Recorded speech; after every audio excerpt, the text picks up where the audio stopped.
The lead spring recursive keyword research process. I'm going to be going over the exact process I use for keyword research that is going to enable you to comprehensively sweep up all the keywords for your niche. And I'm not just talking about the main keywords, but even the long tails and also the ones that are further back in the sales cycle, not just the buyer intent keywords, because remember, the name of the game is about traffic and sweeping up all the possible traffic we can possibly get to fuel the links, to fuel the social signals, to get our whole ranking engine going. And on top of that, the more traffic, the more visitors, the more potential customers. Now, we use a recursive process to look at all of our competitors and all of our subtopics in our niche and pull out all the keywords that everyone is ranking for and combine them into a master list. And we do this over and over for multiple competitors and keyword combinations until every keyword is uncovered. What you'll need, number one, and this is optional, you'll need either a tool called SEMrush or a tool called Ahrefs. In my demo, I'm going to be using SEMrush's organic research tool for the demo, but you can also use Ahrefs.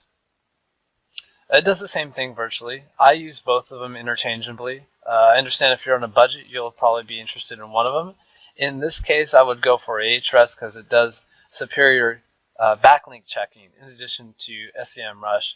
I'm just using SEMrush for this demo because I'm more used to it, and that's what I've been using up until now on a daily basis. But anyways, let me get into a quick demo on how this would actually work. So how it works is like this. Basically, the idea behind it is we use a couple different tools to see what people are already ranking for in the niche. So, for example, if I search for vitamin C serum reviews, we see the #1 ranker here, myawesomebeauty.com/best vitamin C serum. By plugging this URL right here into SEMrush, this is how SEMrush looks. We can insert this URL here, run a search, and then we go over and click on organic research. I don't know an easier way to do this, but now we got to click on URL again. So I want to reverse engineer this entire URL, not the entire domain. So you see here, it's reverse engineering this URL, and I can see every single keyword that it's ranking for. So here's a keyword, best vitamin C serum. All these guys are potential keywords that we can rank for. All of these keywords. And there's 19 pages of these. Not only that, but there is more resources than this one to read. What I do is I'll take the top ranker, the second one, the third one, the fourth, and the fifth one. I'll dump out all of these keywords by clicking this export button and making sure it's on Excel, click save, and then I'll get a list. I'll combine all these things together and make a master list, remove duplicates, and then I have a very, very big list of keywords that I can start adding together for my site.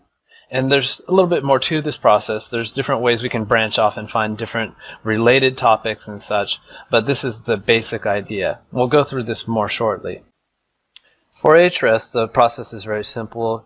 You basically take your URL, type it in here, and then you would click on organic keywords. Here's a huge list of keywords that this URL is ranking for. There's going to be a lot of overlap with the SEMrush tool. They basically do the same thing. And then we would just export this out, and then we have all the keywords that this URL ranks for. So now that you know how to download a list of keywords that a particular site is ranking for, let me show you how to integrate this into the entire process. So for this example, I'll just be using a niche like best juicers, for example. And so we have our main keyword. We'll look at the top ranker in the niche, and we'll plug them into SEMrush or Ahrefs, and we'll reverse engineer, and we'll get the keywords that the #1 ranker is ranking for. And typically we'll end up with like 1,000 keywords, sometimes even more, maybe in the hundreds if it's a really small niche, but you get the idea. You get a certain amount of keywords. After that, you're going to do it 4 more times. So you're going to run it on the people ranked number 2, 3, 4, and 5. And once you combine all those keywords together, you're going to end up with tens of thousands of keywords for this particular search already for best juicers.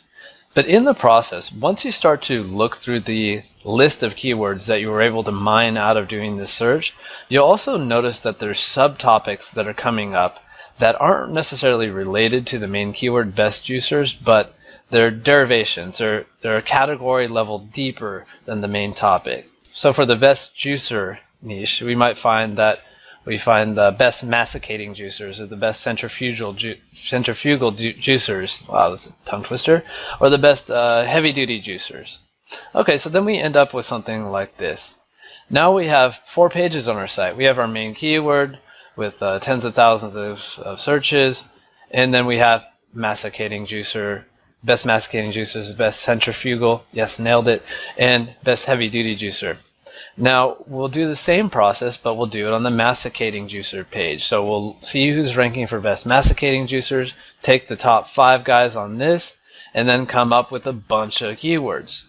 Now, in this process, when we're reverse engineering masticating, again, we might find that we find more subtopics. So like Omega is a type of masticating juicer, Tribest, Champion, these are all different brands of masticating juicers. So we've now found more pages that we can rank for.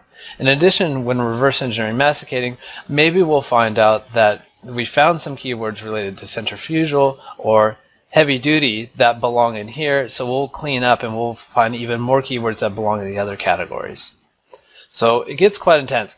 And what ends up happening is as you do more keyword research over and over and you're reverse engineering your subtopics and you're adding those together, just more and more you're going to be finding more different subpages. And in addition to that, every time you look at a new subpage, you're going to find a keyword that was missed in a reverse engineering round that you did before. It's a very, very recursive process, and I won't sugarcoat this. This takes about an afternoon at least to do properly and get all the keywords out, but you get the idea. We're branching off each search and finding more keywords, adding to existing topics, finding more topics, finding more sites to reverse engineer, and just building our keyword list that way. In addition, once we're done with this, we brainstorm and we think, okay, what's related to juicers that I didn't catch? Like I got masticating juicers, all the different brands, stuff like that. What if I just think how to repair a juicer? Okay, now we have some more brainstorm topics to think about, and then we can do keyword research on those, and in turn, those are going to yield more keywords for the pages themselves, but also they're going to find how to fix a masticating juicer. Then you push that over to the masticating page. You get the idea. You just run this over and over again, and I know it seems complicated, but it's actually not that bad. What we're going to do for you is actually give you a demo on it after this, but the end result is you will find thousands and thousands of keywords for each niche. You're going to pick up all the long tail variations and all the topics and all the different parts of the sales cycle by doing this. You're not going to miss anything. And like I mentioned before, don't worry, I know it sounds complicated. You're going to get a full demo on the niche that we're using for this training coming up next.